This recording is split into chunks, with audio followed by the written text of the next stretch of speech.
Selamat pagi, jemaat yang dikasihi Tuhan.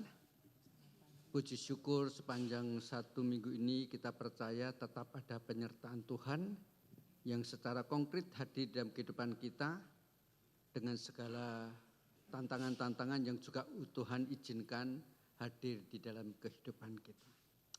Mari pada hari yang dikhususkan Tuhan ini kita datang sujud menyembah Tuhan, Raja di atas segala raja. Saya undang jemaat untuk bangkit berdiri, kita masuk di dalam saat teduh.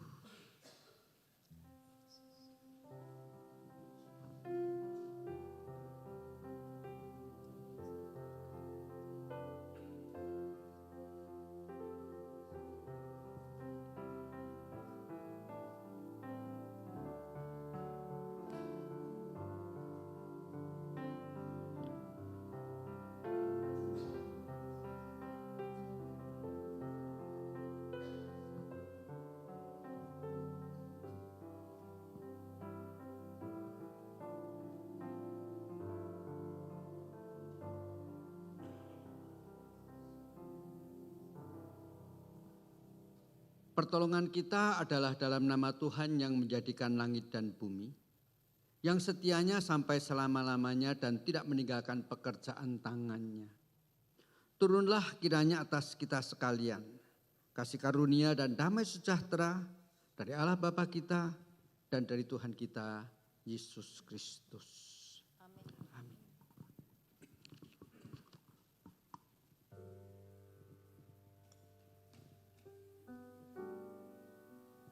Puji nama Tuhan, silakan duduk kembali Bapak Ibu. Shalom. Haleluya, mari kita siapkan hati kita untuk sama-sama kita mau menghampiri Tuhan kita. Dia ada di sini dan saya sungguh percaya lawatan Tuhan akan kita alami. Amin. Pribadi lepas pribadi, mari kita merasakan kehadiran Tuhan. Dia ada di tempat ini. Kita mempernaikkan syukur kita kepada Tuhan. Sebab Dia Allah yang selalu setia. Mari kita memasuki dalam hadirat-Nya. Kami masuk dalam hadirat-Mu Tuhan. Setiap umat-umat-Mu yang hadir, urapi kami semua dengan kuasa-Mu Yesus. Terima kasih Tuhan Yesus.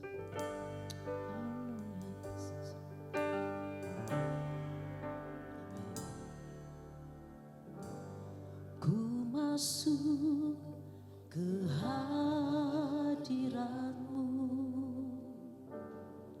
di tempat kudus-Mu Tuhan. Tiada kata-kata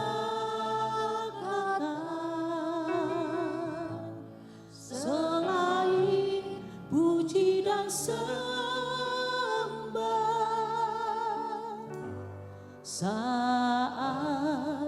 Saat ini alangkah indahnya Tuhan bersama-Mu selalu memuji dan menyembah.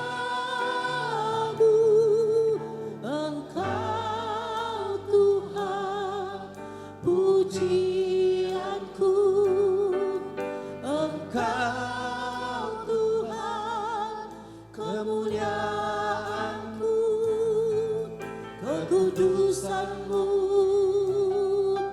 penuhi tempat ini.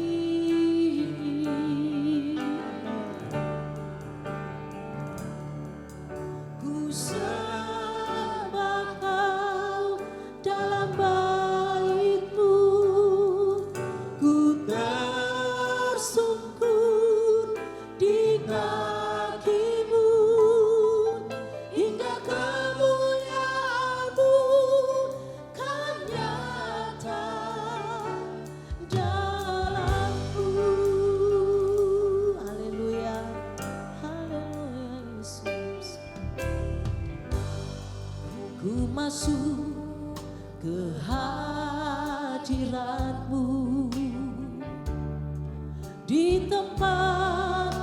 kudus-Mu Tuhan, tiada kata-kata selain puji dan sembah. Saat-saat ini, saat ini, alangkah indahnya Tuhan bersamamu selalu, memuji dan menyembah-Mu. Engkau Tuhan pujianku, Engkau Tuhan kemuliaanku, kekudusan-Mu penuhi tempat ini. Ku sembah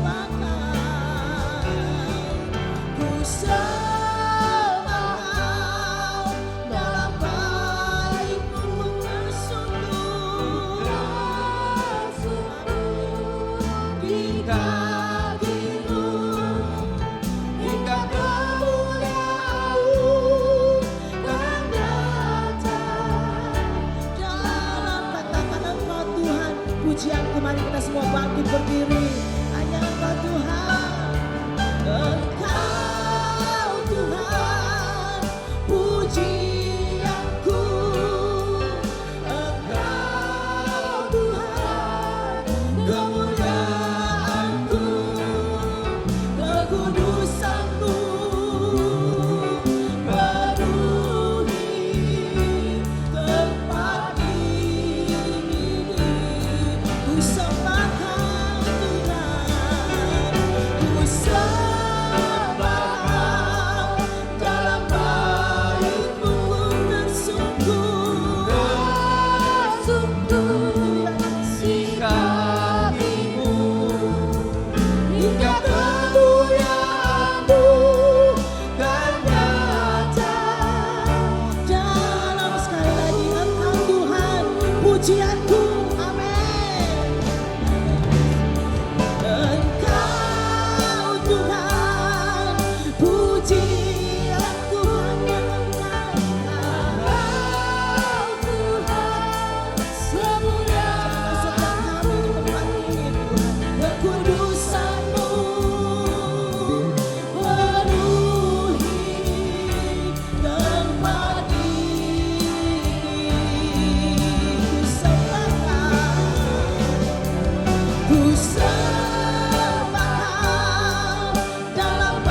Bapa di dalam surga,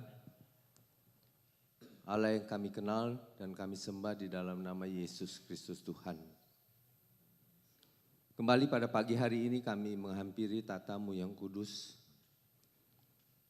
dengan penuh rasa ucapan syukur kami kepada Engkau Allah yang hidup yang telah memelihara kehidupan kami hari lepas hari. Sehingga pada pagi hari ini pun Tuhan, Engkau telah mengiringi kami, menyertai langkah kami sehingga tiba di tempat ini Tuhan. Di gerejamu ya pada pagi hari ini.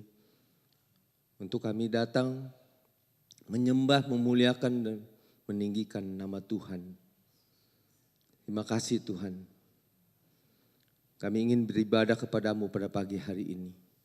Dan menyerahkan setiap kami yang terlibat dalam pelayanan, baik di atas maupun di bawah mimbar. Dan hamba-Mu yang akan menyampaikan kebenaran firman Tuhan, Guru Injil Oki Chandra, yang Tuhan telah persiapkan, kiranya Tuhan mengurapi.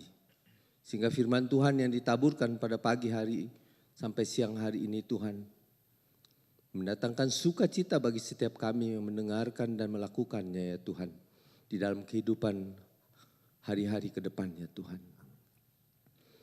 Dan bila mana pada pagi hari ini ada kuasa kegelapan roh jahat iblis yang ingin mengganggu pelayanan dan ibadah kami pada pagi hari ini, kami bersatu hati menolaknya di dalam nama Tuhan Yesus Kristus. Terima kasih Bapak, kami serahkan ibadah pagi hari ini dari awal, pertengahan hingga pada akhirnya hanya di dalam nama Yesus Kristus Tuhan. Amin. Amin. Silakan duduk kembali. Haleluya, mari kita berikan sekali lagi sorak-sorai bagi Allah kita. Amin, Dia sungguh baik. Berapa banyak yang merasakan kebaikan Tuhan? Boleh lambaikan tangannya. Yes, Tuhan sungguh baik. Amin. Dia sangat baik. Ku tahu Allah turut bekerja di dalam segala perkara untuk apa sudah mendatangkan kebaikan bagi setiap yang mengasihi Tuhan. Mari orang-orang yang mengasihi Tuhan, sama-sama kita mau memuliakan Tuhan kita. Sama-sama kita bertepuk tangan. Haleluya.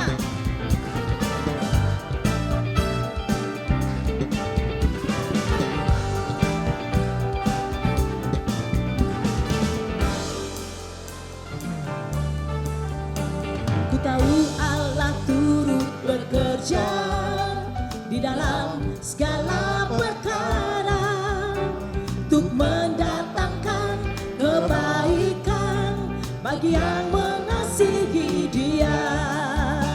Walau lewati gunung dan lembah, ku takkan takut bahaya.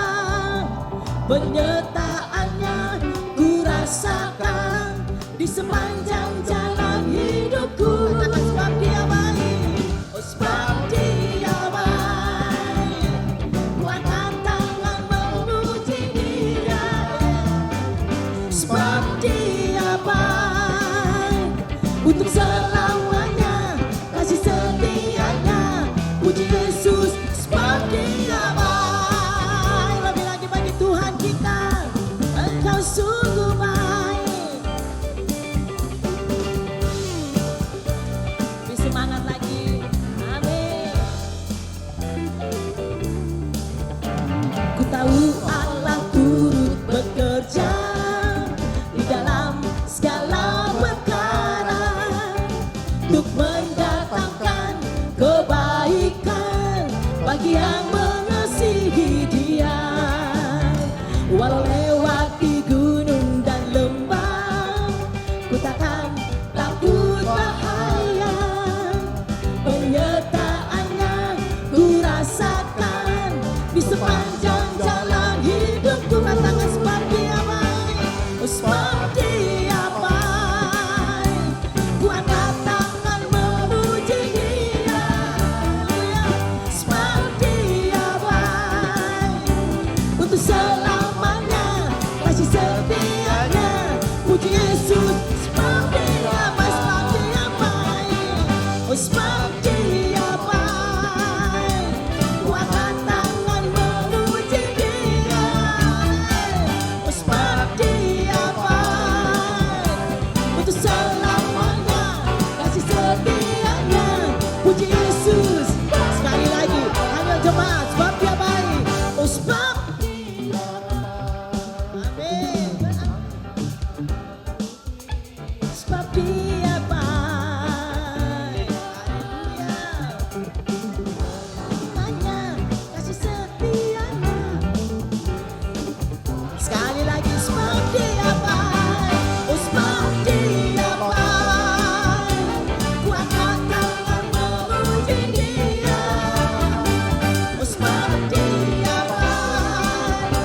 untuk selamanya, kasih setianya. Puji Yesus seperti apa untuk selamanya, untuk selamanya, kasih setianya untuk selamanya, untuk selamanya, kasih sekali lagi, untuk selamanya, kasih setianya. Puji Yesus seperti apa. Haleluya. Amin. Dia sungguh baik. Amin. Bapak Ibu bersukacita. Ayo keluar dari kursinya masing-masing, katakan bersama dengan Tuhan, jangan takut. Haleluya. Ayo bangkit berdiri. Katakan buat kiri kananmu, bersama dengan Tuhan, jangan takut. Gak usah khawatir. Dia terus menyertai kita sampai kesudahannya. Haleluya.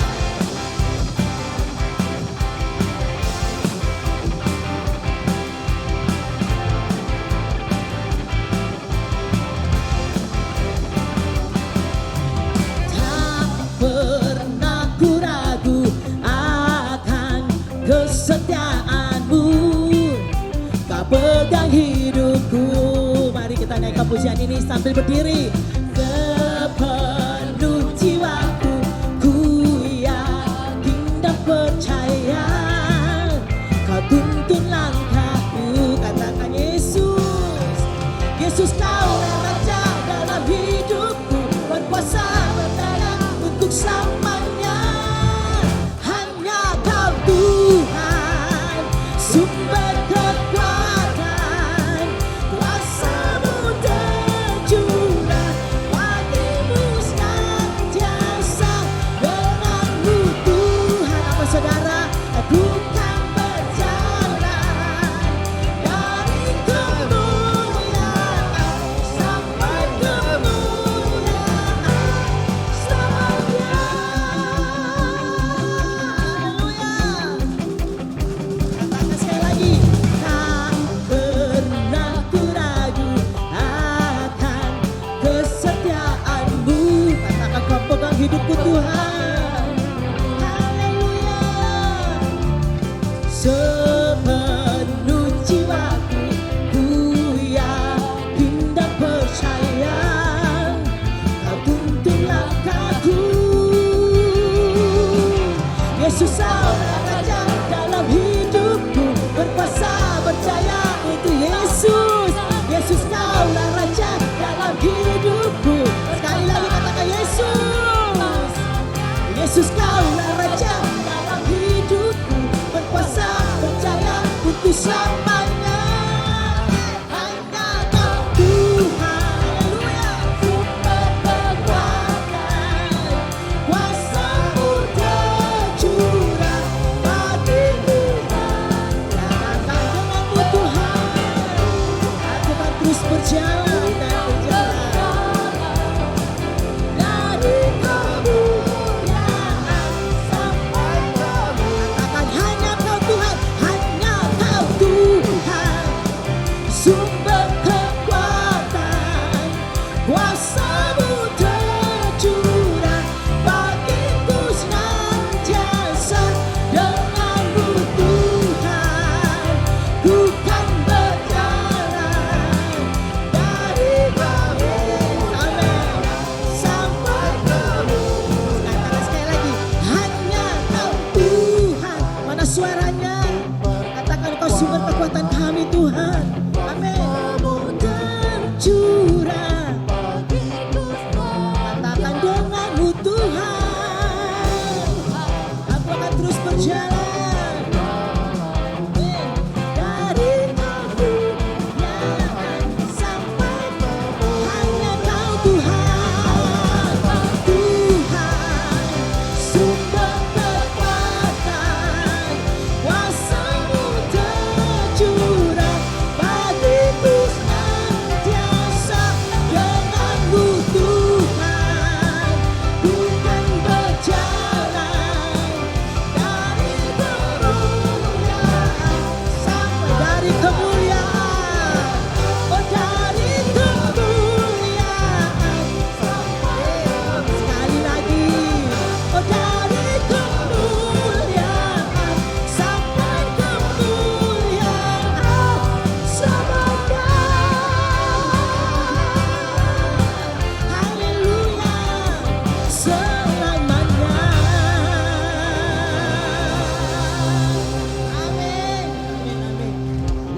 duduk saudara-saudara. Haleluya, sungguh indah jika kita berjalan dengan Tuhan. Amin. Dia selalu menopang kita, dia selalu memberikan kekuatan kepada kita. Kita mau menghampiri Tuhan kita. Dia Allah yang tahu segala kelemahan kita.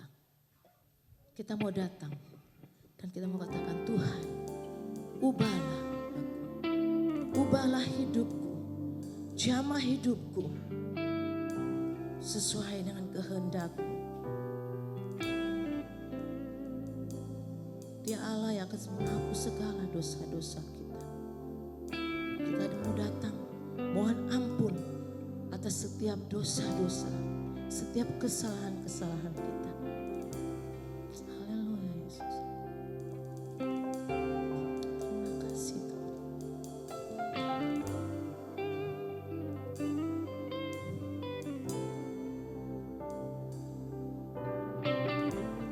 Ubah hatiku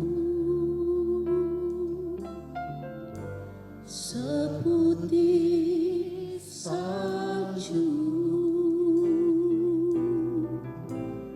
Ubah hatiku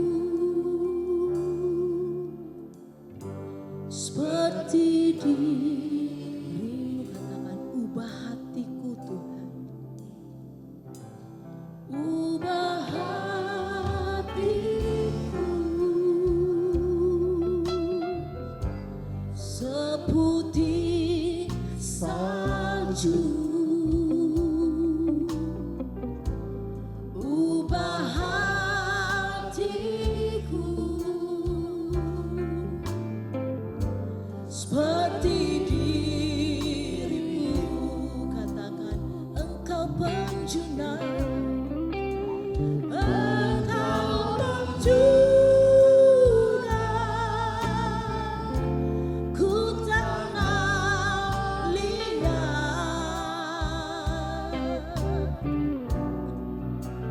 bentuk jadi ini doaku, ini doaku.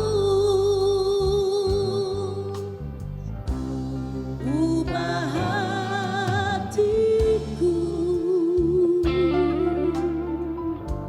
seputih salju. Ubah hatiku seperti diri-Mu.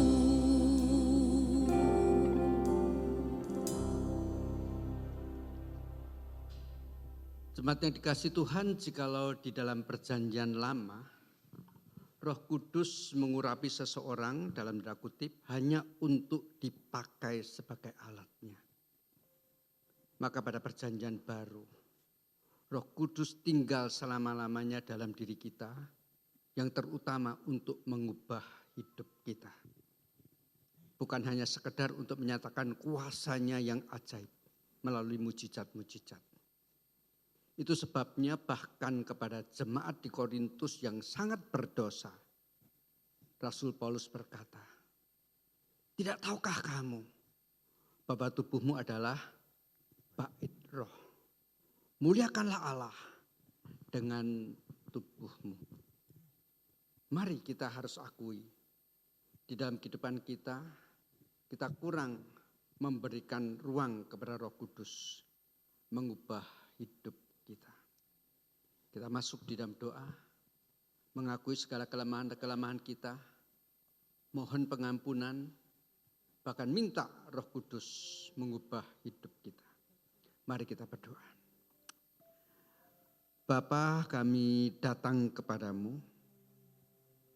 Ya Tuhan kami Yesus Kristus, kami mengucap syukur kepadamu. Karena oleh karya ajaib di atas kayu salib, satu permulaan yang baru boleh terjadi. Roh Kudus boleh tinggal di dalam diri kami selama-lamanya untuk mencoba dan terus-menerus mau bekerja, merubah hidup kami. Menjadikan kami manusia-manusia baru yang sanggup mentaati firman Tuhan, bahkan yang boleh menjadi terang dan garam di tengah-tengah dunia. Namun Tuhan seringkali dalam kehidupan kami hidup menurut hawa nafsu kedagingan kami. Menurut manusia lama kami. Sehingga apa yang kami perbuat, yang kami pikirkan selalu kurang berkenan kepadamu. Ampunilah kami ya Tuhan atas segala dosa-dosa kami. Dan kami percaya sebagaimana lagu yang baru saja kami nyanyikan, ketika kami dengan sungguh-sungguh mau membuka seluruh kelemahan-kelemahan kami dan dosa kami yang kami tahu Tuhan, satu persatu Engkau tahu siapa diri kami sesungguhnya. Ubah kami Tuhan, sekali lagi oleh kuasa darah-Mu, oleh kuasa pengudusan Roh-Mu yang kudus. Hidup kami boleh layak menjadi alat yang memuliakan Engkau. Dan bahkan kami berdoa di dalam minggu-minggu selanjutnya ya Tuhan. Mampukan kami untuk masuk di dalam seluruh kebenaran yang Kau percayakan kepada kami. Demikian kami berdoa memohon di dalam nama Tuhan kami, Yesus Kristus. Amin. Jemaat yang dikasihi Tuhan, dengarkanlah petunjuk hidup baru yang saya ambil dari Kolose pasal 3 ayat 16 yang berbunyi demikian. Hendaklah perkataan Kristus diam dengan segala kekayaannya di antara kamu, sehingga kamu dapat dengan segala hikmat mengajar dan menegur seorang akan yang lain sambil menyanyikan mazmur pujian dan lagu-lagu rohani, sambil mengucap syukur kepada Tuhan di dalam hatimu. Mari kita bersama-sama menyanyikan lagu Allah Roh Kudus, penuhi kami.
Siapkan hati kita untuk kita mau mendengarkan firman Tuhan di siang hari ini. Katakan Allah Roh Kudus.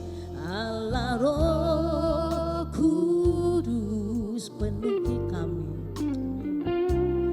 Penuhi kami. Ku rindu Kau selalu dalam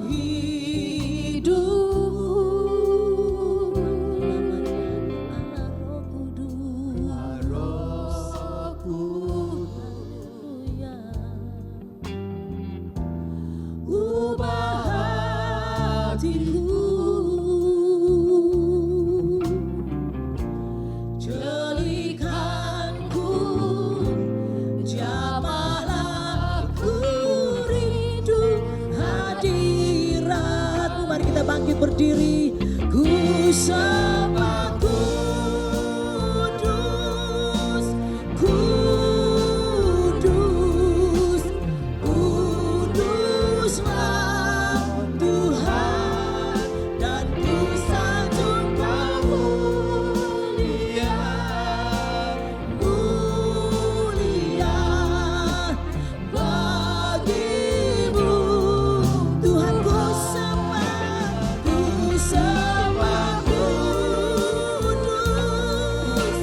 Kudus, kuduslah Tuhan, dan ku sanjung Kau mulia, mulia bagimu. Tuhan ku sembah suaramu. Engkau kudus Tuhan, Engkau hadir di tempat ini. Jamah setiap kami Tuhan dengan kuasa-Mu. Haleluya Yesus.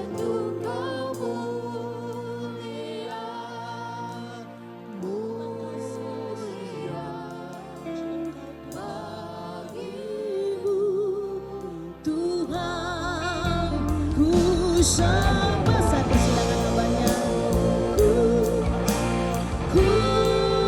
Kudus, kuduslah Tuhan, dan ku sanjung Kau mulia, mulia bagimu. Ku sembah kudus, ku sembah kudus, kudus, kuduslah Tuhan, dan ku sanjung Kau mulia, mulia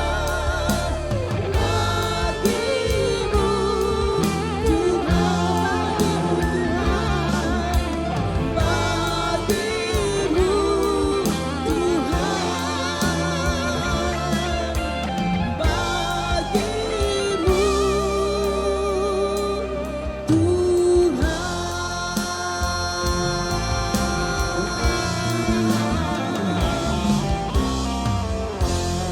Mari sama-sama kita datang kepada Tuhan, kepada Allah yang kudus itu. Mari kita berdoa. Tuhan, pada saat ini kami bersama-sama datang kepadamu. Kami ingin memuji Engkau Tuhan Allah yang kudus dan Allah yang mulia. Dan Tuhan, kami sadar bahwa betapa kami adalah orang-orang yang sebetulnya berdosa. Orang-orang yang tidak layak menghadapi, mendekati Allah yang kudus. Tetapi kami bersyukur Tuhan karena keselamatan di dalam Kristus boleh menjadikan kami kudus. Boleh melayakkan kami mendekat kepadamu. Dan biarlah Tuhan hati kami saat ini dipenuhi dengan sukacita. Dipenuhi juga dengan kegentaran. Karena kami sadar kami sedang berhadapan dengan Allah yang mulia. Dan kiranya Tuhan segala penyembahan yang kami lakukan boleh berkenan di hadapan Tuhan. Dan saat ini Tuhan tiba saatnya kami juga ingin membuka firman Tuhan. Kami ingin membacanya dan merenungkannya bersama-sama. Mohon kiranya sekali lagi Tuhan berbicara kepada semua kami. Supaya hati kami betul-betul dipenuhi oleh Roh Kudus. Kami siap untuk melakukan firman Tuhan. Dan nama Tuhan dimuliakan lewat setiap kami. Terima kasih ya Bapa. Di dalam nama Tuhan Yesus kami berdoa. Amin. Silakan duduk kembali. Selamat pagi Bapak Ibu Jemaat sekalian kasih Tuhan. Sungguh bersyukur hari ini ada satu kesempatan saya boleh melayani di gereja ini. Perkenalkan nama saya Oki Chandra, saya dikaruniai satu istri dan 3 orang anak. Dan bersyukur untuk hari ini boleh bersama juga diundang oleh Pak Yung Tik Yuk, ya, ketemu Pak Jonathan dan Bapak Ibu sekalian. Ya. Dan hari ini tema yang diberikan kepada saya adalah Roh Kudus memeteraikan. Ini satu tema yang mungkin jarang dibahas ya, tetapi ini saya percaya satu tema yang penting dan nanti kita akan buka ada beberapa bagian firman Tuhan ya. Dan pertama saya undang kita membuka dari kitab Efesus pasal yang pertama ayat yang ke-11 sampai 14. Efesus pasal yang pertama ayat yang ke-11 sampai ayat yang ke-14. Kalau sudah mendapatkan maka saya akan bacakan bagi kita sekalian demikian firman Tuhan. Aku katakan di dalam Kristus, karena di dalam Dialah kami mendapat bagian yang dijanjikan. Kami yang dari semula ditentukan untuk menerima bagian itu sesuai dengan maksud Allah yang di dalam segala sesuatu bekerja menurut keputusan kehendaknya. Supaya kami yang sebelumnya telah menaruh harapan pada Kristus boleh menjadi puji-pujian bagi kemuliaannya. Di dalam Dia kamu juga, karena kamu telah mendengar firman kebenaran yaitu Injil keselamatanmu, di dalam Dia kamu juga ketika kamu percaya dimeteraikan dengan Roh Kudus yang dijanjikannya itu. Dan Roh Kudus itu adalah jaminan bagian kita sampai kita memperoleh seluruhnya, yaitu penebusan yang menjadikan kita milik Allah untuk memuji kemuliaannya. Sampai semikian jauh pembacaan firman Tuhan pada pagi hari ini. Nah, Bapak Ibu jemaat sekalian, salah satu hal ya yang acap kali merisaukan sebagian orang Kristen adalah tentang kepastian keselamatan. Ya, dan pertanyaan yang sering muncul adalah apakah keselamatan itu bisa hilang? Apakah keselamatan itu bisa hilang? Apalagi kalau kita mengamati ya ada orang-orang Kristen yang kemudian pindah agama, ya kemudian memeluk agama lain. Ya, kemudian kita melihat bahwa kalau begitu berarti keselamatan bisa hilang dong. Nah, tetapi kalau memang bisa hilang, saudara, itu menggelisahkan kita. Ya, bagaimana ya kita yang mengaku diselamatkan itu bisa bertahan sampai pada akhirnya. Atau ya seberapa kuat iman yang dibutuhkan untuk bisa bertahan sampai akhir. Dan itu satu pertanyaan yang membuat kita tidak tenang. Ya, itu membuat kita bisa begitu gelisah dan risau. Nah, maka kita mari membaca kitab Efesus pasal yang pertama. Saudara, pasal ini menjadi salah satu bagian Alkitab yang suka sekali dijadikan dasar di dalam merumuskan satu teologi, ya saudara, namanya teologi predestinasi, begitu ya. Nah, saudara, kalau kita perhatikan, ya, saya ingin kita melihat dari perikop pasal ini, itu dari ayat 3 sampai ayat 14 yang tadi kita baca. Saudara, semua ayat ini sebetulnya ya di dalam bahasa asli itu ada satu kalimat yang sangat panjang, ya ayat 3 sampai ayat 14. Dan di dalam bagian ini diawali dengan sebuah kalimat, kalau kita baca ayat ketiga, ya, terpujilah Allah dan Bapa Tuhan kita Yesus Kristus, yang di dalam Kristus telah mengaruniakan kepada kita segala berkat rohani di dalam sorga. Ini awal kalimatnya ya, yaitu terpujilah Allah. Kenapa? Karena sudah memberikan semua berkat rohani, segala berkat rohani buat kita. Nah, sekarang lalu pertanyaannya apa saja berkat rohani tersebut? Lanjutkan ayat keempat, ya, sebab di dalam Dia Allah telah memilih kita sebelum dunia dijadikan. Ayat kelima, dalam kasih Dia telah menentukan kita dari semula oleh Yesus Kristus untuk menjadi anak-anak-Nya. Nah, jadi kenapa kita mesti memuji Allah? Segala berkat rohani itu seperti apa? Saudara, jelas ini bicara khususnya tentang keselamatan. Jadi ketika kita mendengar Injil, lalu kita memilih untuk percaya kepada Yesus ya sebagai juru selamat kita pikir kitalah yang aktif dan memilih Tuhan. Ya, sedangkan Tuhan itu sedang nunggu untuk dipilih. Ya, saya dipilih nggak nih? Saya dipilih nggak nih? Lalu kita pilih percaya kepada Yesus. Tetapi di sini Paulus menyingkapkan apa yang sesungguhnya terjadi. Yaitu bahwa sebelum kita memilih Tuhan Yesus, Allah itu sebetulnya sudah memilih kita terlebih dahulu. Memilih untuk apa? Untuk diselamatkan. Allah sudah memilih kita, dikatakan tadi ya pasal ayat yang ke-3, ayat ke-4 itu sebelum dunia itu dijadikan. Lalu ayat ke-5 dikatakan ya kata predestinasi itu diambil dari ayat ke-5 ya oleh LAI diterjemahkan sebagai menentukan. Jadi Dia telah menentukan, mempredestinasikan kita dari semula untuk menjadi anak-anak-Nya. Begitu. Nah, lalu kita lanjut bagaimana sih ya. Jadi doktrin predestinasi diambil dari Efesus ini salah satunya katanya ya. Jadi ada sebagian orang yang memang Tuhan tentukan, pilih untuk diselamatkan sebelum dunia dijadikan. Artinya ada orang-orang yang Tuhan lewatkan. Nah, sekarang pertanyaannya kan bagaimana Allah menentukan seseorang menjadi anak-anak-Nya dan yang lain dilewatkan. Apa dasarnya atau kriteria yang dipakai dalam penentuan ini? Nah, kembali di ayat ke-5 dikatakan kata menentukan ini didahului oleh satu kata penting. Yaitu apa? Di dalam kasih. Jadi penentuan atau pemilihan Tuhan atas orang-orang yang akan menjadi anak-anaknya didasarkan pada kasih Tuhan semata-mata. Bukan karena dia tahu orang-orang ini akan jadi orang baik atau tidak. Tetapi hanya atas kasih Allah. Nah lalu kan kita tanya lagi, lalu kenapa Tuhan bisa mengasihi orang-orang yang dipilihnya? Kalau dunia ini bahkan belum jadi. Apa dasar kasih Tuhan? Nah sampai situ kita tidak tahu. Ya, hanya disebutkan sesuai kerelaan kehendaknya. Jadi apa dasar kasih Tuhan itu mengasihi kita sekarang? Ya, sebelum dunia dijadikan, itu sebuah misteri. Nah, tetapi terhadap misteri itu, sekaligus kasih yang tanpa syarat itu, Paulus mengajak pembaca kitab Efesus untuk memuji Allah. Nah sekarang kita lanjut ke ayat 11 nanti kita baca. Nah kata predestinasi itu muncul lagi kedua kalinya. Ya.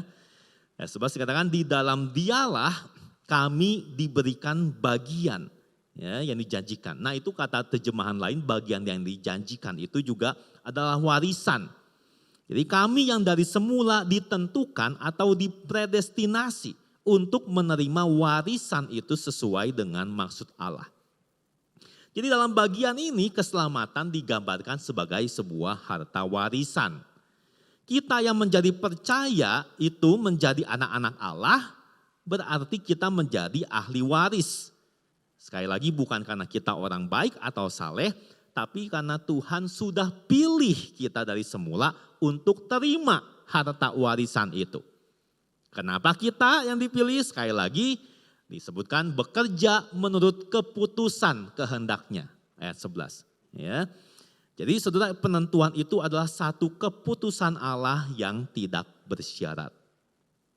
Nah di dalam kaitan dengan warisan inilah Paulus bicara tentang Roh Kudus yang memeteraikan. Jadi sekarang bagaimana Tuhan mengerjakan pilihannya itu? Ya, lalu kita orang Kristen menjadi percaya, lalu bagaimana kita tahu bahwa Tuhan pilih kita? Nah ini ayat 13 dikatakan. Ketika seseorang mendengar lalu percaya kepada Injil keselamatan, dia dimeteraikan dengan Roh Kudus. Ya, saudara artinya apa dimeteraikan? Saudara meterai itu adalah sebuah tanda keaslian, kepemilikan. Ya, jadi masa lalu, ya sampai zaman sekarang ya, masa lalu, saudara ketika ada satu barang dikirimkan ya kepada orang lain itu diberikan meterai, artinya biar tahu ini punya siapa, dari mana ini barang. Jadi punya siapa aslinya, itu adalah pakai meterai. Nah dengan kata lain waktu orang percaya kepada Injil, maka Roh Kudus itu hadir, Roh Kudus itu berdiam dalam dirinya sebagai bukti bahwa orang percaya itu betul-betul milik Allah. Artinya asli punya Tuhan, bukan KW-KW. Ya. Nah, saudara betapa kalau kita percaya kepada Tuhan, saudara ini satu hal yang sangat indah. Kita ini dimiliki oleh Tuhan. Artinya apa? Kita ini begitu berharga di mata Tuhan. Dan bukan karena kita, tapi karena Tuhan. Nah, saudara, ya saya susah sekali ya menggambarkan bagaimana ya kita harusnya bisa bangga ya. Nah, saudara kita bisa mungkin sadar kadang-kadang ada orang-orang terkenal ya yang punya barang-barang dia, lalu dia mau jual, dia mau lelang. Ya, kenapa bisa dilelang? Karena barang-barang itu ya buat orang-orang yang ngefans sama orang terkenal ini, wah saya bisa punya barang itu, pasti itu berharga. Kenapa sebetulnya berharga? Karena dia dimiliki oleh sang orang terkenal. Gitu ya. Jadi di tangan orang terkenal dimiliki itu sesuatu yang berharga. Nah, kadang-kadang saudara kalau saya nonton, mungkin saudara nonton pertandingan olahraga ya, pertandingan basket kah, bola gitu ya, kadang-kadang saya suka geli gitu ya. Kenapa? Karena abis dia menang gitu kan, dia lempar anduknya ke penonton. Ya, atau bisa buka kaos, dia lempar kaosnya ke penonton. Ya buat saya jijik banget gitu ya. Ngapain punya kaos keringat-keringat orang itu. Tapi kan beda untuk fansnya. Ya, kalau buat fansnya itu anduk pasti berharga karena dimiliki oleh si atlet itu. Maka saya pengen punya. Saya bayangkan betapa dimiliki oleh Tuhan itu sangat berharga. Ya. Tapi selanjutnya dikatakan bahwa Roh Kudus yang memeteraikan itu juga menjadi jaminan. Ya, menjadi jaminan bahwa warisan itu akan kita peroleh seluruhnya. Dan warisan itu apa? Dikatakan penebusan yang dari Allah. Ya, penebusan yang menjadikan kita milik Tuhan. Nah, jaminan ini juga punya kata khusus ya, bisa dipahami seperti sebuah tanda jadi. Ya, atau juga bisa menjadi seperti uang muka. Ya, jadi uang muka kan kita bayarkan sebagai jaminan bahwa sisa pembayaran itu pasti akan dilakukan sesudahnya. Jadi waktu Allah memberikan Roh Kudus, itu Tuhan berjanji apa? Memberikan semua berkat kehidupan kekal secara penuh, secara sempurna pada masa yang akan datang. Inilah arti sebuah jaminan. Nah, sudah memang ya pada masa sekarang ini pengertian uang muka sudah mulai bergeser, sudah mulai luntur. Ya, karena seharusnya itu tanda pasti jadi. Tapi saudara bisa juga ya akhirnya nggak jadi.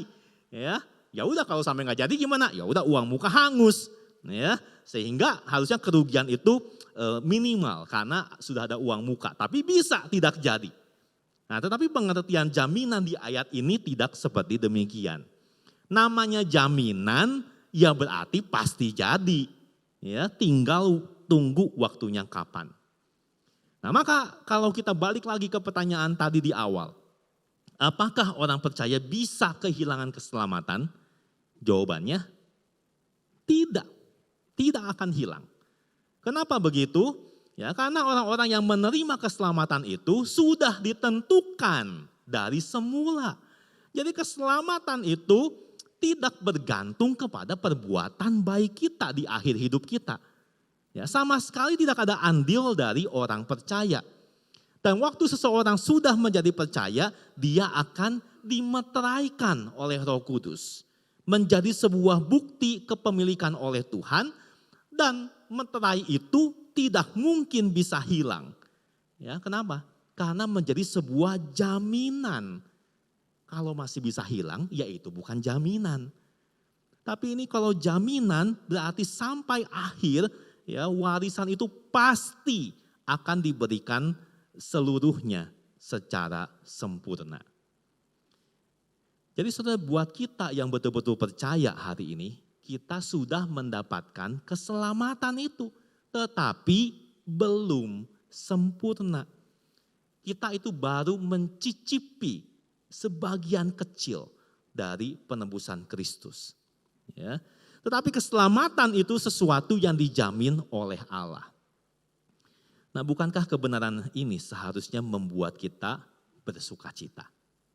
Ya, ada jaminan keselamatan kekal yang Tuhan sediakan. Nah, sekarang pertanyaan berikutnya yang tidak kalah penting ya. Oke, saudara, pertanyaannya adalah tahu dari mana bahwa kita sekarang dimeteraikan oleh Roh Kudus? Nah, itu dong pertanyaannya ya. Jadi secara doktrin kita ngerti kebenaran ini. Tapi pertanyaannya, apakah kita mengalami kebenaran tersebut? Nah, ini kan dua pertanyaan yang berbeda. Nah, saudara, ada dua yang seringkali menjadi kesalahpahaman, ya, dua cara orang Kristen salah paham begitu. Yang pertama, saudara, apakah semua orang yang mengaku Kristen pasti memiliki meterai Roh Kudus ini? Belum tentu. Alkitab mencatat ada orang-orang ya Kristen yang tadinya bergabung di dalam gereja, mungkin sempat aktif dalam gereja, tapi mereka kemudian meninggalkan persekutuan tersebut. Yang kita sering sebutkan sebagai orang-orang murtad. Nah, berarti keselamatan mereka hilang dong? Tidak. Alkitab bilang orang-orang seperti ini adalah orang-orang Kristen yang KW. Orang-orang Kristen yang palsu. Nah, contohnya adalah di dalam 1 Yohanes 2 ayat 19. Ya, jadi ini sudah dicarikan, saya akan bacakan ya. Sudah perhatikan di sini. Memang mereka, ya kata Yohanes, berasal dari antara kita. Tetapi mereka apa? Tidak sungguh-sungguh termasuk pada kita. Sebab jika mereka sungguh-sungguh termasuk pada kita, niscaya mereka tetap bersama-sama dengan kita. Tetapi hal itu terjadi supaya menjadi nyata bahwa tidak semua mereka sungguh-sungguh termasuk pada kita. Gitu. Ya, jadi Yohanes dengan jelas menyatakan bahwa ketika orang-orang menjauhkan diri dari persekutuan dengan gereja, bahkan mereka tidak lagi percaya kepada Kristus, itu bukan artinya keselamatannya menjadi hilang. Tapi itu sebuah bukti bahwa iman mereka itu tidak sejati. Dan sebetulnya mereka tidak pernah menjadi bagian dari tubuh Kristus yang sejati. Ini yang pertama. Yang kedua, saudara.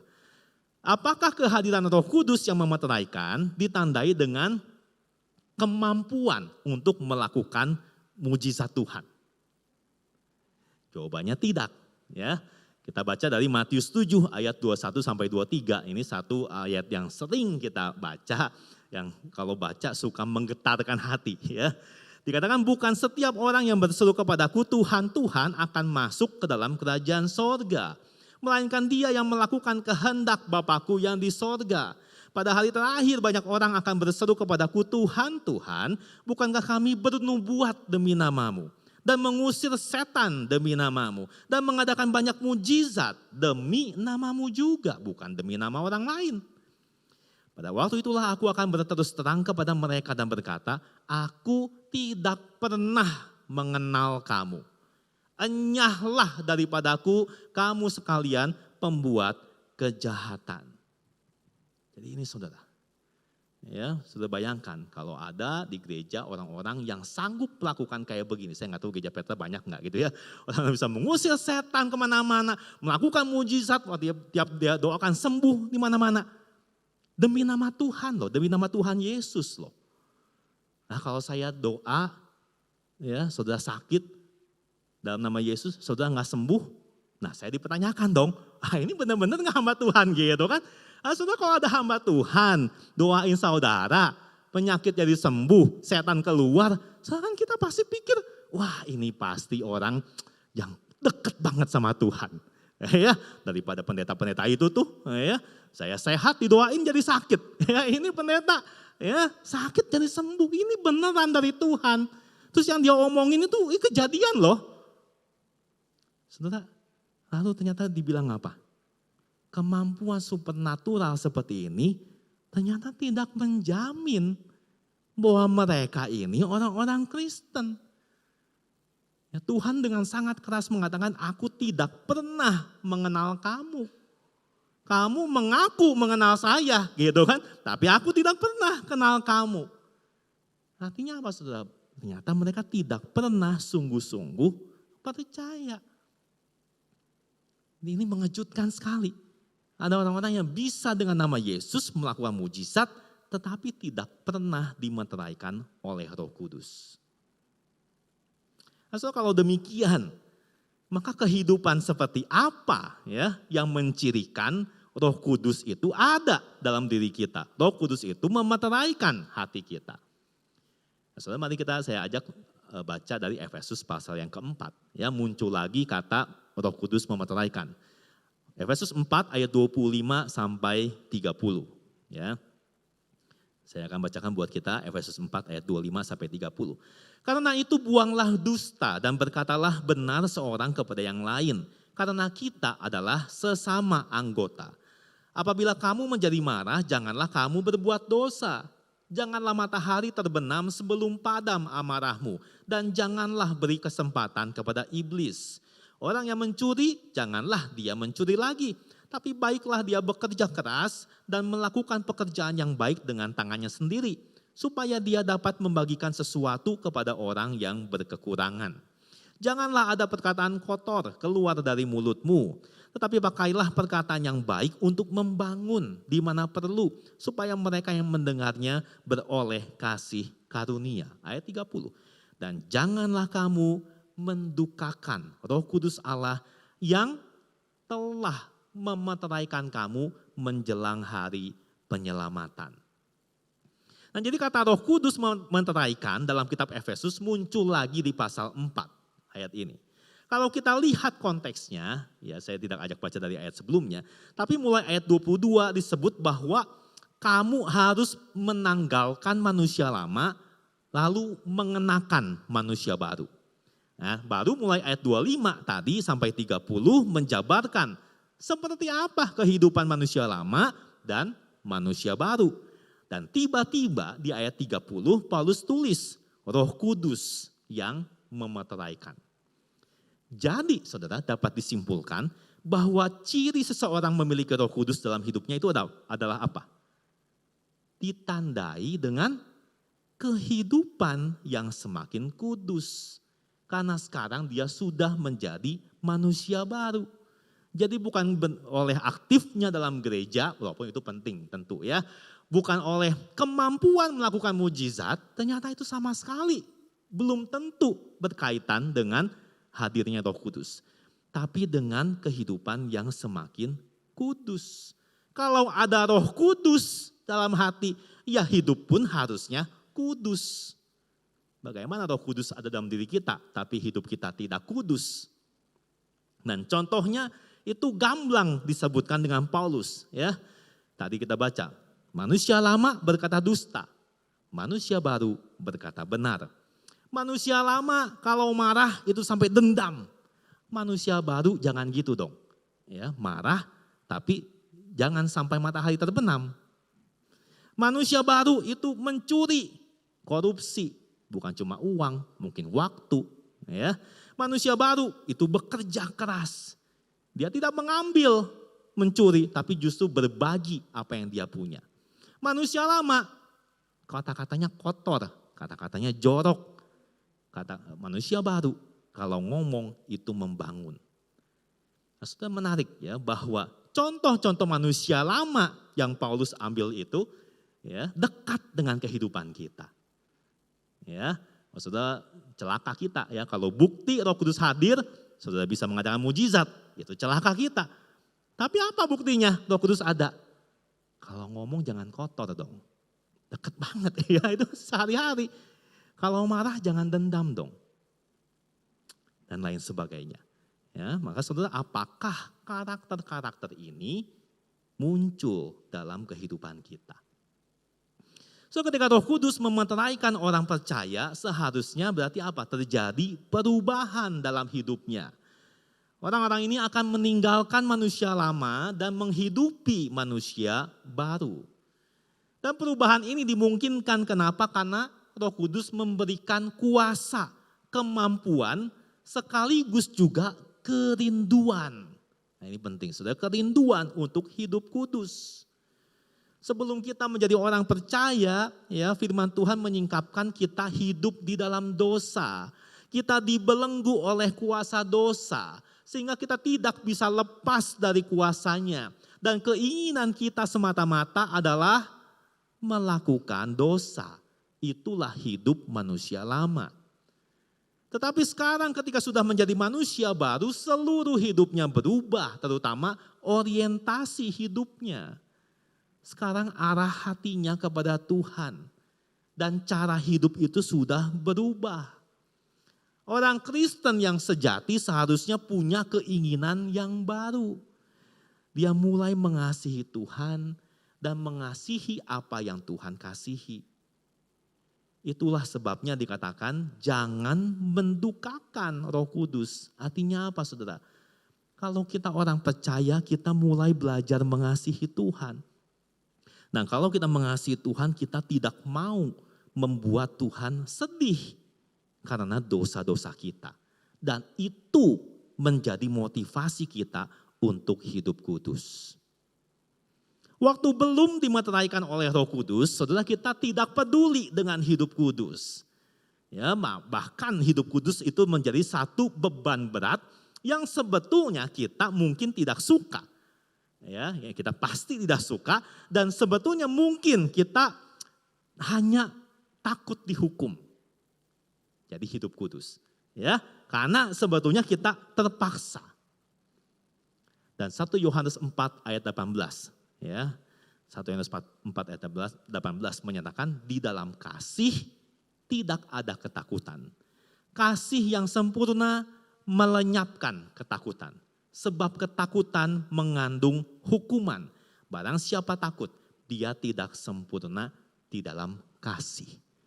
Jadi seharusnya menjadi orang Kristen, kita ingin hidup kudus bukan hanya ya sekedar takut, tapi sebetulnya karena kita mengasihi Tuhan. Jangan sampai kita rajin ikut kebaktian, kita ikut PA, komisi wanita, kita aktif pelayanan, persembahan banyak, kita berbuat banyak kebaikan. Tetapi sebetulnya diam-diam ada harapan supaya Tuhan tidak menghukum. Karena kita masih melakukan dosa. Atau supaya Tuhan memberikan berkat-berkat tertentu. Maka kita melakukan semua kebaikan dan semua aktivitas religius itu. Tetapi ketika Tuhan tidak kunjung memberikan apa yang kita minta, atau seakan-akan Tuhan menghukum kita dengan memberikan apa yang kita anggap berharga, lalu kita marah. Saudara, buat apa saya persembahan banyak? Buat apa saya pelayanan rajin?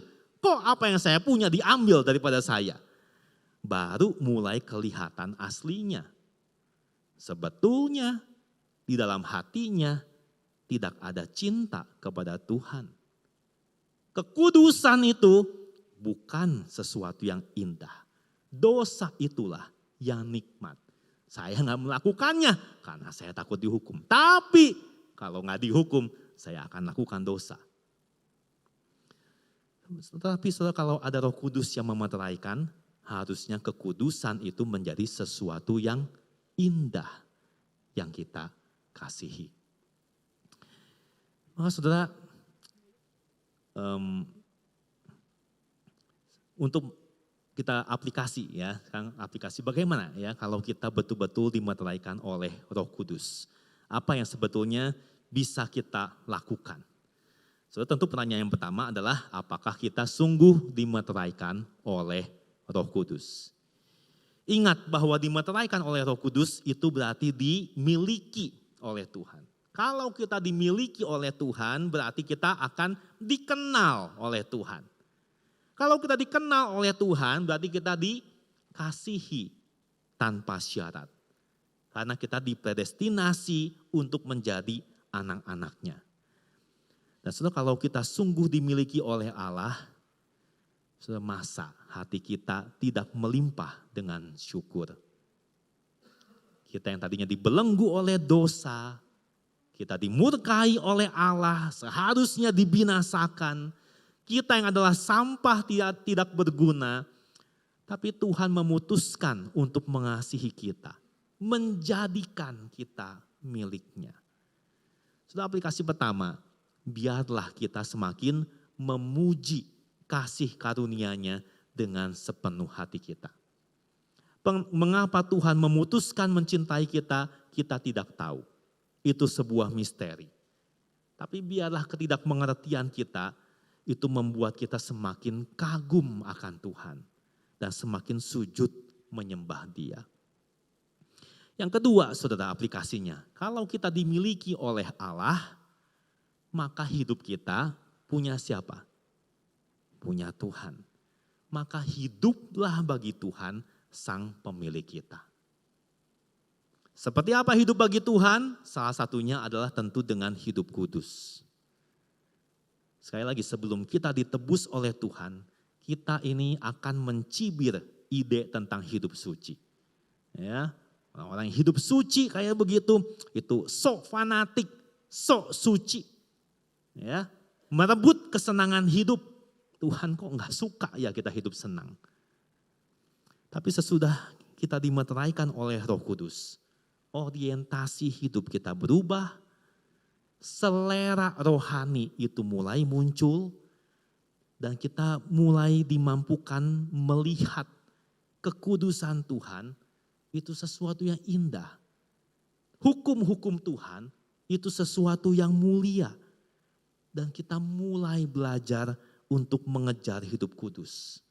Kita tidak mau mendukakan Roh Kudus. Kita tidak mau menyakiti hati Tuhan. Yang ketiga, yang terakhir. Kalau kita dimeteraikan oleh Roh Kudus, maka kita diberikan hati yang mampu mengasihi Tuhan. Maka marilah kita terus memelihara kasih kita kepada Tuhan. Tadi ayat 30 dikatakan, janganlah kamu mendukakan Roh Kudus Allah yang telah memeteraikan kamu menjelang hari penyelamatan. Sudah hari penyelamatan itu menunjuk kepada kedatangan Kristus yang kedua kalinya. Maksudnya mari kita terus menjaga cinta kita kepada Tuhan dengan mengejar hidup kudus. Dan pada saat yang sama, sudah kita menanti-nantikan kedatangan Tuhan yang kedua kali. Karena sekarang saudara kita hanya bisa tadi mencicipi, ya, mencicipi relasi dengan Kristus. Sehingga seharusnya kita ada satu kerinduan, satu harapan untuk menikmati kehadiran Kristus secara penuh. Karena sekarang Roh Kudus itu hanya meterai, ya, itu hanya warisan, uang muka. Kalau kita bisa menikmati kehidupan relasi dengan Tuhan dalam waktu yang sekarang ini, harusnya kita lebih haus lagi akan Tuhan. So, pertanyaannya, apakah kita sungguh berharap berjumpa dengan Yesus di dalam kemuliaannya muka dengan muka? Pertanyaan klasik, kalau sampai Tuhan Yesus datang malam ini, saudara, apakah kita siap? Apakah kita dengan sebuah kegairahan menyongsong kedatangan Kristus? So, kalau kita tidak siap, jangan-jangan sebetulnya kita tidak sedang mengejar hidup kudus. Sehingga kasih kita kepada Tuhan itu menjadi sangat lemah. Dan kita tidak berharap cepat-cepat ketemu Tuhan. So, mari mohon supaya Tuhan mengobarkan kasih kita lagi kepada Dia. Tapi kalau di antara kita hari ini, sudah ada yang merasa kita tidak pernah punya pengalaman dimeteraikan oleh Roh Kudus. Dan kalau hari ini Roh Kudus menggerakkan hati kita untuk percaya kepada Injil keselamatan, maukah kita datang kepada Tuhan dan bertobat memohon pengampunannya? Biarlah firman Tuhan hari ini menguatkan kita, bahwa kebenaran Roh Kudus memeteraikan, itu membawa kita semakin sujud menyembah Dia, semakin hidup bagi Allah dalam kekudusannya, dan semakin memelihara kasih kita kepadanya. Kiranya Tuhan menolong kita semua. Saya rindu kita menutup renungan kita hari ini dengan menyanyikan lagu tadi, Allah Roh Kudus, ya, penuhi kami. Dan biarlah sambil kita nyanyikan lagu ini, saudara, hati kita dipenuhi dengan syukur. Ingat ya, kita tidak pernah bisa membalas kebaikan Tuhan. Walau 1000 lidah kita tidak sanggup memuji kebaikan, keselamatan Tuhan bagi kita. Dan mari kita merenungkan kembali apakah kita mengejar hidup kudus dan sungguh-sungguh mengasihi Tuhan. Kalau saudara belum pernah punya pengalaman dimeteraikan Roh Kudus, saudara berdoa kepada Tuhan. Maukah saudara percaya, bertobat, memohon pengampunannya?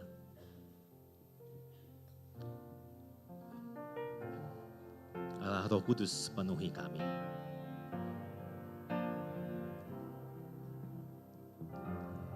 Allah Roh Kudus penuhi kami. Ku rindu Kau Tuhan, ku rindu Kau selalu dalam hidupku.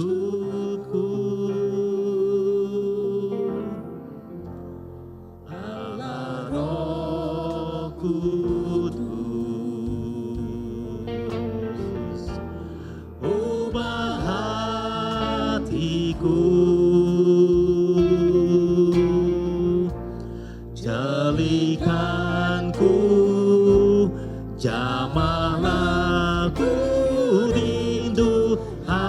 hadirat-Mu. Ku sembah kudus, kudus, kuduslah Tuhan, dan ku sanjung Kau mulia, mulia. Saya undang kita bersama-sama pakai berdiri. Ku sembah kudus, kudus. Ku sembah kudus, kudus, kuduslah Tuhan, dan ku sanjung Kau mulia, mulia bagimu Tuhan. Sambil musik boleh mainkan dengan lembut. Saya akan memimpin doa bagi kita sekalian. Tuhan, kami kembali bersyukur untuk firman Tuhan yang boleh mengajar kami pada pagi hari ini. Tuhan, kami ingin mengingat kembali satu pengalaman di mana kami boleh percaya kepada Engkau. Kami pikir kami orang yang bijak, kami orang pintar yang tahu harusnya memilih Yesus. Tapi berapa firman Tuhan menyingkapkan, sebelum kami memilih Engkau Tuhan, Engkau sudah pilih kami terlebih dahulu. Dan entah kenapa Tuhan pilih kami dan mengasihi kami. Dan Tuhan, biarlah hari ini kami hanya ingin bersyukur kepada Tuhan. Bersyukur akan keselamatan yang Tuhan berikan buat kami. Kami yang tidak pantas, kami tidak layak. Kami sesungguhnya hanya sampah yang harusnya dibuang. Tapi Tuhan selamatkan kami. Dan kami bersyukur kalau Roh Kudus hadir dalam hidup kami sebagai meterai. Menjadi sebuah jaminan bahwa nanti ke depan kami akan terima keselamatan sepenuhnya. Dan Tuhan, biarlah dalam waktu-waktu ini Tuhan ubah hidup kami Tuhan. Kami ingin terus belajar mengasihi Tuhan. Kami ingin belajar mengasihi apa yang Tuhan kasihi. Tuhan, kalau ternyata kami sudah jadi orang Kristen tetapi lalu kami tertawan lagi kasih kami dengan dunia ini. Kami mulai mementingkan kekayaan, kami mulai mengejar kenikmatan hidup ini. Dan kemudian kami sedang mendukakan Roh Kudus. Tuhan, ampuni kami. Perbaharui hati ini ya Tuhan. Kami ingin mengasihi Tuhan lebih sungguh lagi. Dan kalau ada orang-orang yang datang hari ini belum pernah punya pengalaman dimeteraikan Roh Kudus, Tuhan, hamba-Mu berdoa.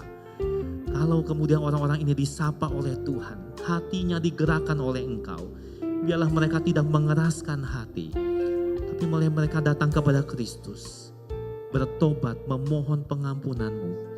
Dan kiranya Roh Kudus yang menjamah, Roh Kudus mencelikkan hati mereka, supaya mereka boleh menyukai, melihat keindahan daripada kekudusan Tuhan.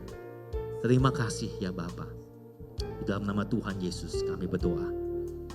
Amin. Sekali lagi kita nyanyikan, ku sembah kudus, kudus. Ku sembah kudus, kudus, kuduslah Tuhan, dan ku sanjung Kau mulia, mulia bagimu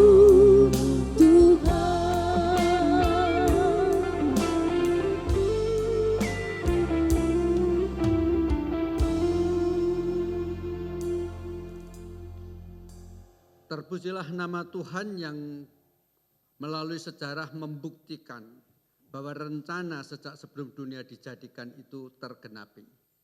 Bahkan memeteraikan kita menjadi milik-miliknya. Mari bersama-sama dengan segenap umat percaya sepanjang zaman di berbagai tempat kita mengikrarkan pengakuan iman rasuli yang berbunyi demikian. Aku percaya kepada Allah, Bapa yang Maha Kuasa, Khalif langit dan bumi, dan kepada Yesus Kristus, anaknya yang tunggal Tuhan kita, yang dikandung daripada Roh Kudus, lahir dari anak darah Maria, yang menderita di bawah pemerintahan Pontius Pilatus, disalibkan, mati dan dikuburkan, turun ke dalam kerajaan maut. Pada hari yang ketiga bangkit pula dari antara orang mati, naik ke surga, duduk di sebelah kanan Allah, Bapa yang Maha Kuasa, dan akan datang dari sana untuk menghakimi orang yang hidup dan yang mati. Aku percaya kepada Roh Kudus, gereja yang kudus dan am, pengampunan dosa, kebangkitan daging, dan hidup yang kekal. Amin. Silahkan duduk. Saya panggil penata layan yang akan melayani persembahan tampil ke depan.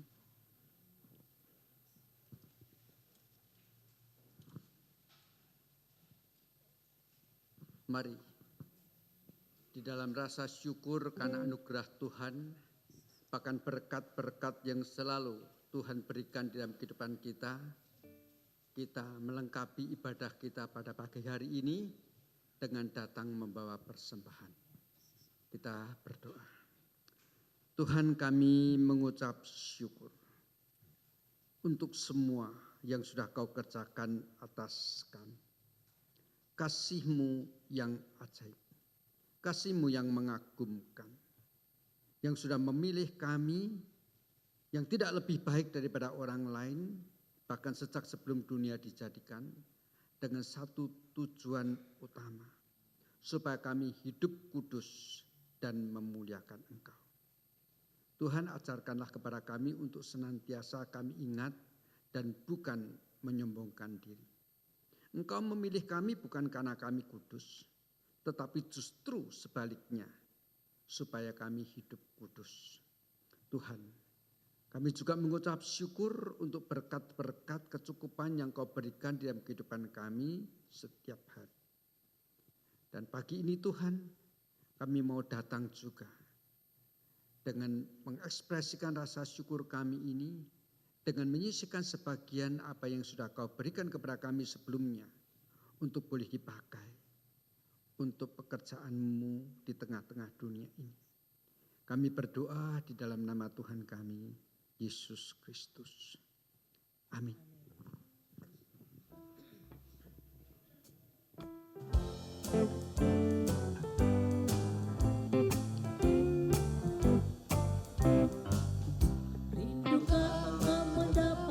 Tuhan yang penuh di seluruh hidupmu.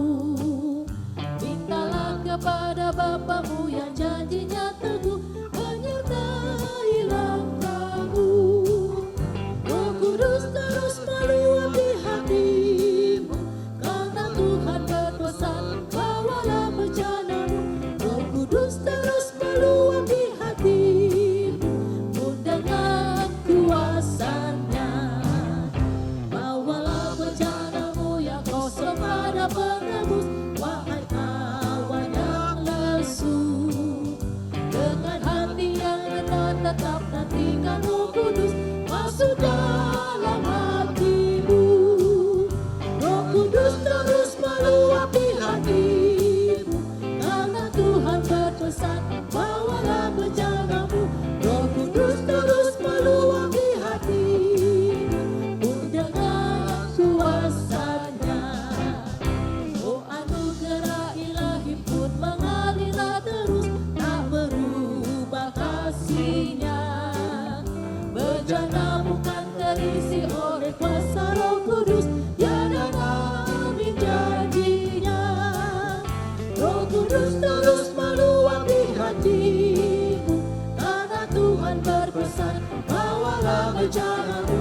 Roh Kudus terus meluapi hatimu, dengan kuasa-Nya. Haleluya, kiranya Roh Kudus dengan seluruh kuasa-Nya memenuhi hidup kita, sehingga kekudusan-Nya boleh nyata dilihat oleh orang-orang di sekitar kita. Kalau boleh tahu, adakah orang-orang yang pertama kali baru hadir di dalam kebaktian hari ini kecuali guru Injil Oki Chandra? Ada? Tidak ada. Kelihatannya ada, tetapi kok nggak ada. Mungkin karena tidak mau angkat tangannya. Oke, tidak jadi soal.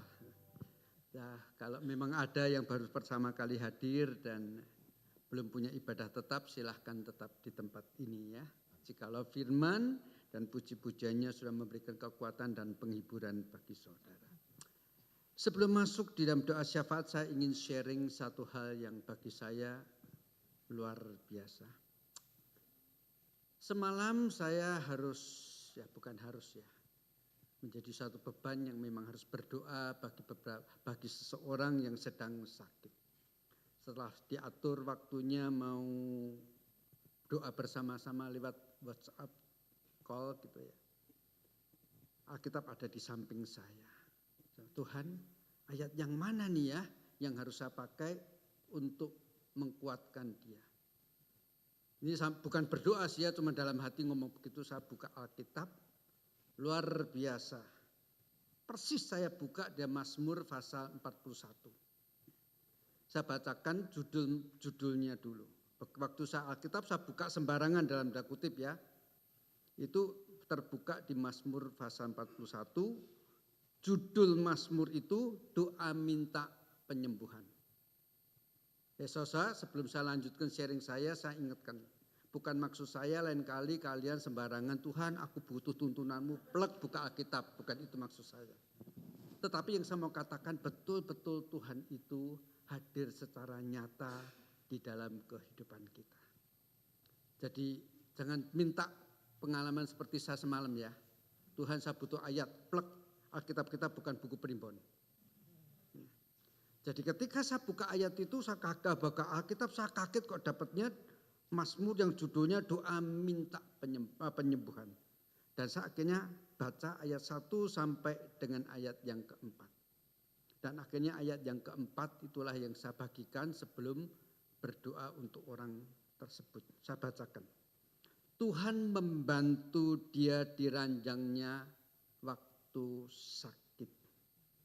Di tempat tidurnya kau pulihkannya sama sekali dari sakitnya. Ayat ini jujur menguatkan saya untuk terus tekun berdoa bagi orang jemaat yang sakit. Majelis tahu persis, mungkin kalau nggak salah Rebu atau kami saya sharing tentang bagaimana kadang-kadang saya ini merasa di dalam pergumulan saya berdoa untuk jemaat itu saya dalam tanda kutip seperti kecewa. Tuhan, saya bergumul dengan Engkau tapi saya kalah. Kalau Yakub berdoa dan bergumul bersama-sama dengan Tuhan di tepi sungai Yabok, tetapi menang saya kalah terus gitu ya. Saya doa yang saya doakan tidak sembuh malah tambah lagi penyakitnya begitu ya. Kadang-kadang bisa stres. Jadi pekerjaan pendeta yang bagi saya paling stres bukan karena siapin khotbah. Berdoa dengan sungguh-sungguh untuk jemaatnya problem demi problem. Tetapi ayat ini sangat menguatkan saya. Hari ini saya cuma mau secara khusus dalam doa syafaat. Berdoa bagi jemaat yang sakit. Tidak mungkin saya sebutkan namanya satu persatu di dalam doa ini. Tapi jika jemaat punya saudara-saudara, anggota keluarga, siapapun yang sakit, ketika saya berdoa, sebut nama dia di dalam doamu. Tuhan berjanji yang berharap padanya. Ketika berbaring di ranjang, Tuhan menyembuhkan. Mari kita berdoa bersama-sama. Tuhan, kami mengucap syukur. Engkau mengasihi kami, Engkau mengaruniakan anak-Mu yang tunggal, berkorban di atas kayu salib, mati bangkit pada hari yang ketiga, dan mengutus Roh Kudus memeteraikan setiap kami menjadi milik-Mu satu persatu. Dan kami mengucap syukur Tuhan, bahwa Engkau berjanji kepada anak-anak-Nya yang berkebutuhan khususnya yang sedang terbaring di atas ranjang. Baik karena kelemahan tubuh sudah lanjut usia, baik karena penyakit yang sudah lama sekali ada di dalam tubuhnya. Khususnya pada pagi ini ya Tuhan, hamba-Mu berdoa. Ulurkanlah tangan-Mu, menjamah dan memberikan kesembuhan. supaya terpujilah nama-Mu, supaya semakin teguh iman kami untuk senantiasa bersandar pada-Mu dalam segala ujian, dalam segala tantangan, dalam segala pencobaan yang Kau izinkan hadir di dalam kehidupan kami. Terima kasih Tuhan, karena kami percaya Engkau mendengar doa kami. Itu sebabnya ketika kami yakin bahwa kami adalah milik-Mu dan itu berarti bahwa Engkau adalah Bapa kami yang di surga, maka kami berdoa, Bapa kami yang di surga, dikuduskanlah nama-Mu, datanglah kerajaan, jadilah kehendak-Mu di bumi seperti di surga. Berikanlah kami pada hari ini makanan kami yang secukupnya, dan ampunilah kami akan kesalahan kami, seperti kami juga mengampuni orang yang bersalah kepada kami. Dan janganlah membawa kami ke dalam pencobaan, tetapi lepaskanlah kami daripada yang jahat. Karena Engkaulah yang punya kerajaan dan kuasa dan kemuliaan sampai selama-lamanya. Amin. Mari kita bangkit berdiri menyanyikan doksologi.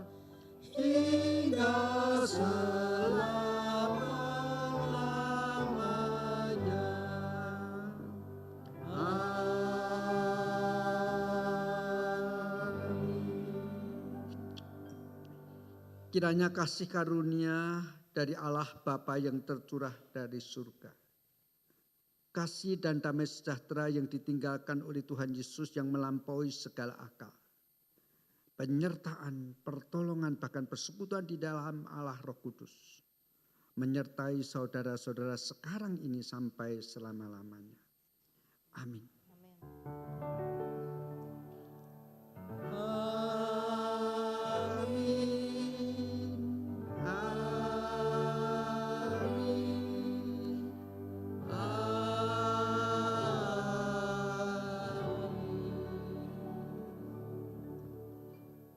Silahkan duduk, doa teduh.